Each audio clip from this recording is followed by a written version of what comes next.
सेठ जी। आज हमारे बेटे ने सेठ जी की इकलौती बेटी गौरी उसको अपने लव में फंसा लिया है। सेठ जी की पूरी दुनिया हिलाने का राज बंद है मेरी मुट्ठी में। जिस दिन चाहूं उस दिन गद्दी हत्या सकता हूं। बहुत जल्द सेठ जी की गर्दन होगी मेरे हाथों में और गौरी के हाथों में होगी मेरे नाम की मेहंदी। घर के ज्येष्ठ दंपत्ति पूजा के लिए आ गए हैं। रुकिए पंडित जी, बिना पूरे परिवार के पूजा आरंभ कैसे हो सकती? इस परिवार के ज्येष्ठ दंपति संभाजी और वसुंधरा नहीं, मैं और मेरे पति भावराव। भावराव के कर्मों के लिए उसे कभी माफ नहीं किया जा सकता। तो आज परिवार का ज्येष्ठ समझ के आपने उन्हें पूजा में कैसे बैठने दी? पूरे कौरव वंश को अंत तक ये शकुनी के षड्यंत्र का पता नहीं चल पाया। कौरव अपने अहंकार में आकर अंधे हो, लेकिन हम नहीं। नागेश सेठ पिछली हार के बाद चुप बैठा है। इसका एक ही मतलब है कि वो किसी बड़े प्रहार की तलाश में है। राघव जी, अपने पहरेदारों से कहकर पहरेदारी बढ़वा दो। अब नागेश की हर वार का बदला हम देंगे उसे। मुझे यकीन है इस बार उसका वार और भी खतरनाक हो सकता है। उसके बेटे से भी सचेत रहना होगा हमें। सांप का बेटा है, सपोला ही होगा वो। लेकिन अब बस मैं देवसु के किसी भी व्यक्ति को आँच नहीं आने दूंगी। मैंने तुम तीनों को आज यहाँ एक खास काम के लिए बुलाया है। हमारी गौरी बड़ी हो गई है, अब उसके लिए उचित रिश्ता ढूंढने का समय आ गया है। राघव जी, पंडित जी को सूचना दे दो, गौरी के लिए एक अच्छा सा रिश्ता वो ढूंढे। उनसे कह देना कि रिश्ता मुझे अमरात गांव से कोसों दूर का चाहिए। मैं नहीं चाहती कि उस मनहूस गांव का साया भी मेरी बेटी पर पड़े।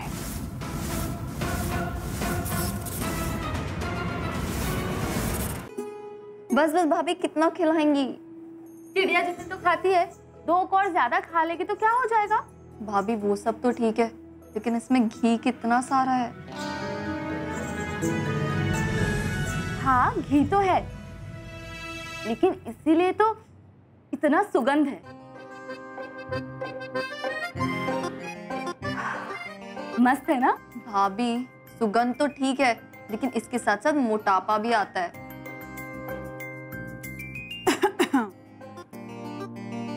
अरे मायरी, आइए, आज हलवा बना है। लेकिन देखिए ना, आपकी छोटी बहू घी से परहेज कर रही है। कह रही है कि घी से मोटापा आता है। तुम्हारे शहर में घी होता होगा मिलावटी, हमारे देवसु में नहीं। हमारे देवसु का घी शुद्ध है। जिस घी से हम हमारे भगवान का दिया जलाते हैं, वही घी हमारे खाने में भी डलता है।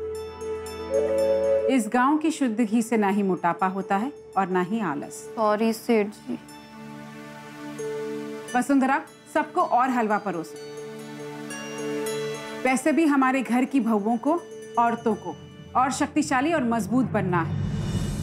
तो जैसे कि मैंने तुमको कहा था कि आज से तुम सबकी लठ अभ्यास शुरू होती है।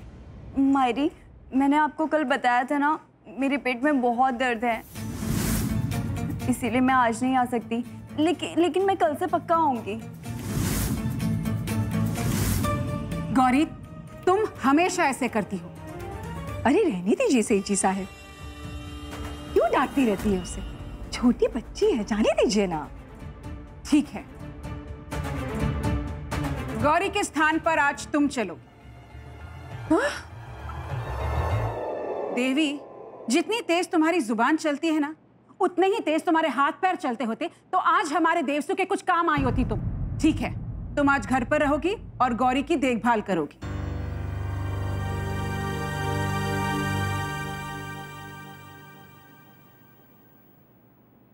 ठीक है, तुम तीनों मेरे साथ चलो।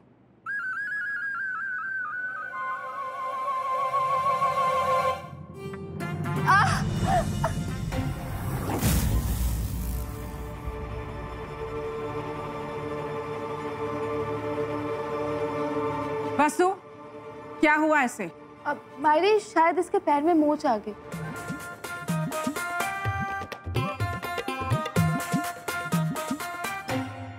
इसे यहीं छोड़ दो।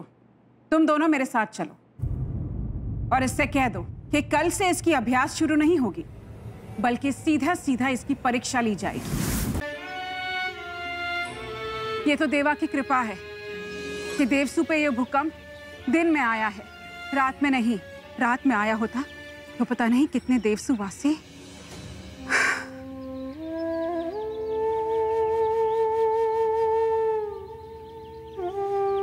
आप लोग चिंता मत करिए।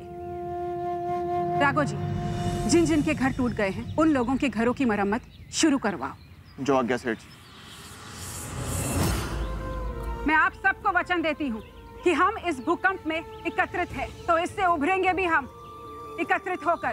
कुछ नहीं होगा, आप सब एक साथ रहिए।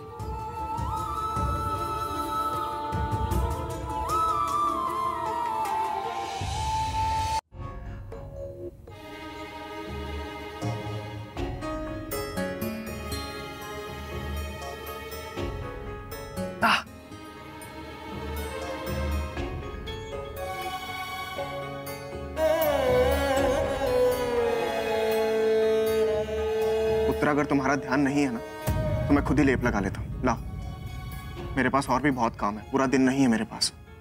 अभी दरबार लगाना है और उसके बाद देवसू के टूटे घरों की मरम्मत भी करवाना है।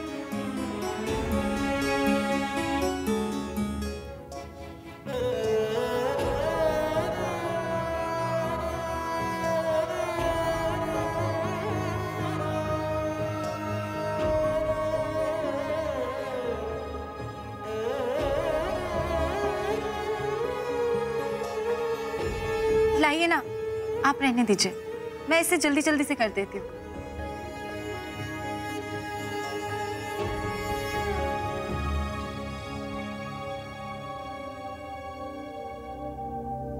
ओए मिस्टर पहलवान, ऐसे घूर घूर के क्या देख रहे हो? कहीं लीप जल तो नहीं रहा? जलन तो मेरे सीने में हो रही है फूल पकड़ी। 2 महीने हो गए शादी को। तो इसमें मुंह बनाने वाली बात क्या है? तुम खुश नहीं हो? खुश?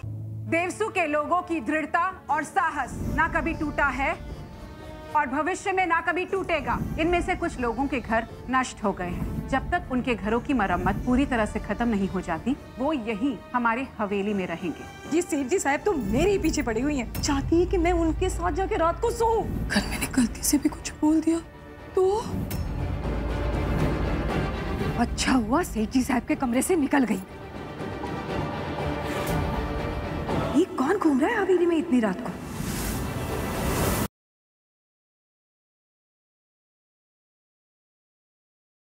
मैंने कभी अक्षय से प्यार नहीं किया था, पर वो बचपन से मेरा सबसे अच्छा दोस्त था। लेकिन मैं कभी उसे समझ ही नहीं पाई। मैं इतनी बड़ी गलती कैसे कर सकती हूँ?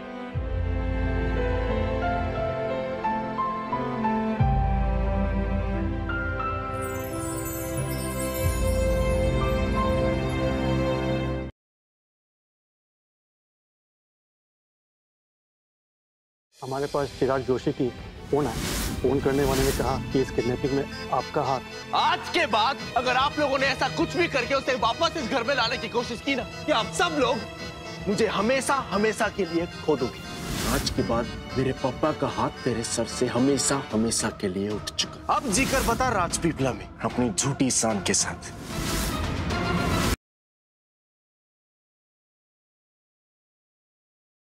ये मेरा घर है, मैं भी देखता हूं मुझे कौन बाहर निकालता है यहां से। मैं निकालूंगा।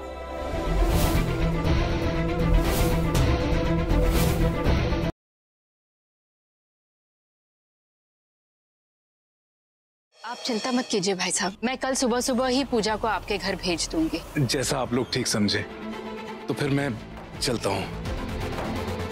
ये मिस्टर मामा पूजा को वापस ले जाने के लिए इतने एक्साइटेड क्यों थे? कहीं इन्हें पता तो नहीं चल गया कि इनकी भांजी 100 करोड़ की गुड़िया है? आज शाम को यही पहनकर तैयार होना। अब तुम नरेन की सिर्फ दोस्त नहीं, पत्नी भी हो। प्यार करती हो ना नरेन से, तो क्या इस प्यार को जिंदगी नहीं देना चाहती? ये रात आज तुम्हारे लिए बहुत खास होगी। मिलन की ये रात दोनों जीवन साथी का अधिकार होता है, अपने पिया के लिए ऐसे संवरना कि वो तुमसे अपनी नजरें ना हटा पाए।